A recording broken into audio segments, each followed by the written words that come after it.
What is good, y'all? Sports America back with y'all one more time. We're going to talk about this game right quick. Not going to be a very long one, but it's going to be long enough to get my point across. First and foremost, I do want to give props to the Jacksonville Jaguars for getting the win over my Denver Broncos yesterday, 34-20. My intention was to do this video yesterday, but, like I said, being under the weather last couple of days, I was getting ready to make the video. I couldn't stop coughing, so I just went home and went to sleep. I said I'll just do it after work. But nonetheless, it was a good game for the Jaguars. They played really good.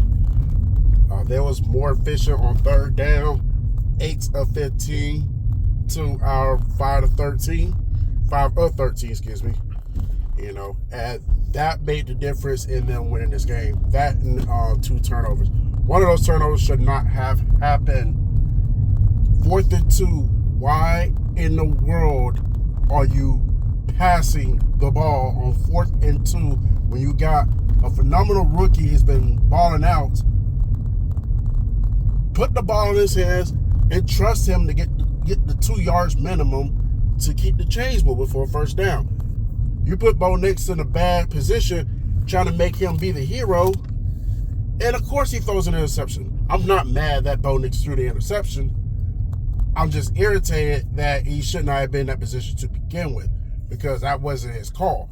But if you really wanted Bo Nix to be the hero, have him run the ball. You got to run the ball on that situation. That's the thing that been irritating me about the Broncos all season, mainly with the coaching staff, is especially on offense. When you need to throw the ball, you run it and you go nowhere. But then when you need to run the ball, you throw it in turnover on downs or just turnover period. So, and the other turnover came due to bad snap between Nix and Harvey. I assume it was Harvey, but yeah, bad snap exchange and wanted to fumble the ball, gave the ball to the Jaguars. Other than that, it's hard to say that the Broncos played good, because there's no aspects at all that showcase that the Broncos played good. The defense got pushed around in the second half. It was close in the first half. Even the Broncos took the lead. But then after halftime, the Jaguars just dominated. Put this game in position, put this game out of reach for the Broncos to even in this situation, Broncos tried to come back. It was just a little too much to overcome. So that's that. Also,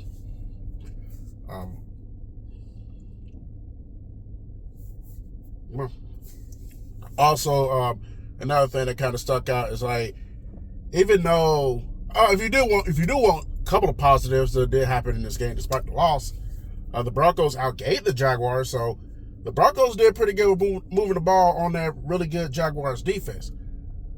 The problem, and also we got 5 sacks. So, I couldn't tell you who all got a sack. One player I do know who got a sack, thanks to one of my Facebook friends, was Riley Moss, which I was really stunned to see him get a sack. But nonetheless, he's on the board. So that was good to see. Jaguars only got 1 sack off Bo Nix. So, we was able to keep that pocket really clean for Bo. So I'm proud of my offensive line. So, there's some positives.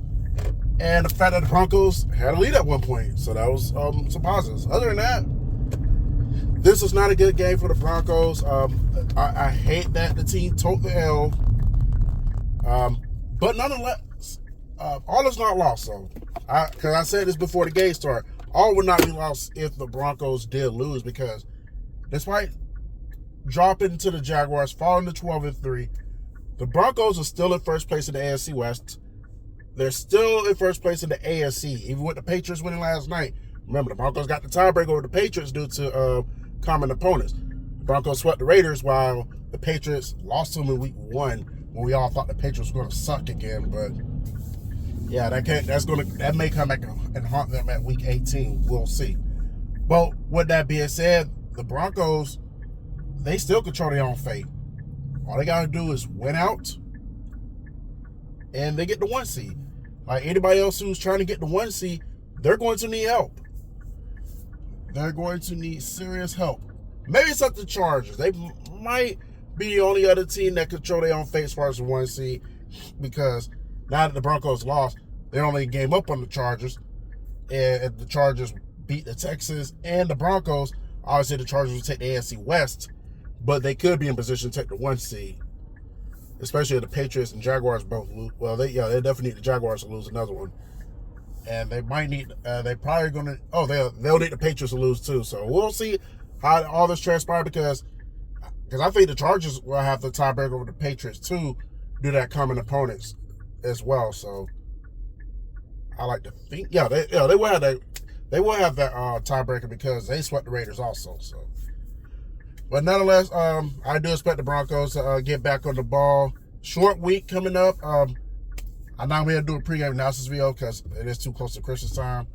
I'm going to be focused with work and all that. So, short week. Got the Kansas City Chiefs on Christmas Day. That game will be on Amazon Prime.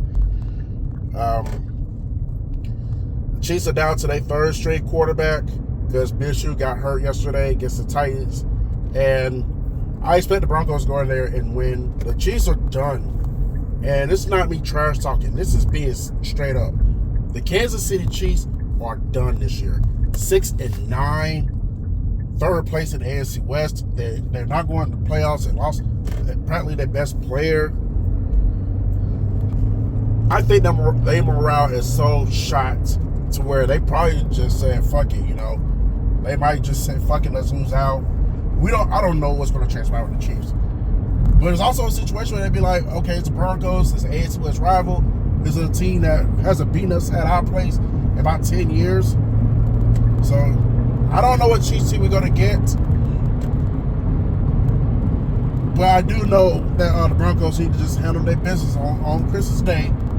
Move one step closer to winning the AFC West and clinching the 1 seed, because the Broncos will clinch both next week. They beat the Chiefs, Chargers lose to the Texans, that's it. AFC West is a wrap. And then, unfortunately, the Ravens cannot help out the Broncos. So, it's going to be interesting because I think the Patriots finished their season against the Jets and the Dolphins. We'll see. But nonetheless, even whatever happens with the Patriots, Broncos just need to beat the Chiefs and Chargers to close out the season, and they wanted to worry about anything else. I know it would be nice to clinch a little bit earlier, but at the end of the day, just handle your own business. Put this loss behind you, and we got to get ready for these Chiefs. We got to finish the season strong.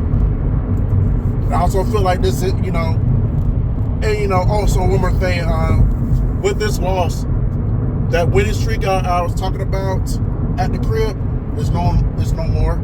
That 11-game winning streak is also no more. But it's still not lost. So 12-3, still control our own fate. So just handle your business the rest of the way, Broncos. Defense does need to pick it up. I am proud to see the defense acknowledging that they have not been playing up to their potential since the bye week. So I'm hoping that they're going to be more motivated moving forward, and let's get back to playing fundamental Denver Bronco football like they were playing before the bye week. It's like, I haven't really seen any blemishes or hope either from the team since the bye week. So you do have moments where the defense plays good, and you have moments where the defense slacks off. So, anyways, that's going to do it for this video. I'm going to ride up out of here once again because of the Jacksonville Jaguars. Good luck the rest of the way. And, hey, you can have this win. This win will likely get you one step closer to the AFC South crown. There was this Texas fan I was sitting a table away from at Twin Peaks. They did beat the Raiders, so I do thank them for that. And I hope they beat the Chargers next week. That can really levy away some of the pressure. And unfortunately for that Texas fan, I wish my Broncos could have handled it. They ended the bargain and beat the Jaguars and try to help y'all get one step closer to the AFC South title. It just wasn't our day. But nonetheless, the Colts play tonight, Monday Night Football against the 49ers. The 49ers beat the Colts. The Chargers will be in, and the Bills will be in. I think the Texans may be in also. I know for sure the Chargers and the Bills. Not sure about the Texans yet, but I like to think that yes, they will be in tonight if the 49ers beat the Colts. So yeah, I think the Colts could be done. Beat the Broncos for no reason. Beat the Broncos for nothing. Yeah, leverage, and you still might be on the couch come January. But anyways, with that being said, DB4L, and I'll holler at y'all whenever I get the chance. So y'all be easy.